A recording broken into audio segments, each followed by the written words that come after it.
नमस्कार जय जगन्नाथ। आज आम आलोचना विषय जे पाहाच चढ़ा एवं ओह्लैवा स्वास्थ्य पक्षे हितकर या क्षतिकारक।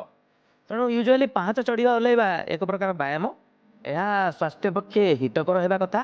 किंतु जदि वयस्क लोक एवं महिला जो मैंने 30 ରୁ 35 वर्ष ऊर्ध्व से क्षेत्र में मांसपेशी बहुत दुर्बल होता है। तेज से पाहाच चढ़ाती कि ओह्लांती से मांसपेशी प्रेसर पड़ता है, आंठू जॉइंट उपरे से प्रेसर पड़ता है, से जॉइंट खराब हो चांस थाए, लिगामेंट सब इंजुरी होवार चांस थाए। जदि यंग आडल्ट नॉर्मल पर्सन छोट पिला से माने पाहाच चढ़िले ओह्लैले से गोटे व्यायाम द्वारा मांसपेशी शक्त होता है, फुर्ती लगी थाए, सहित ओजन ह्रास होता है। तेणु मो हिसाब से वयस्क लोक एवं महिला जो मैंने 30 ରୁ 35 वर्ष से माने पाहाच चढ़ा ओह्लैवा उचित नुहे।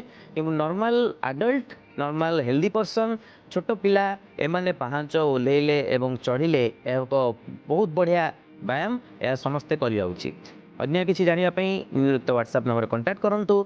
नमस्कार जय जगन्नाथ।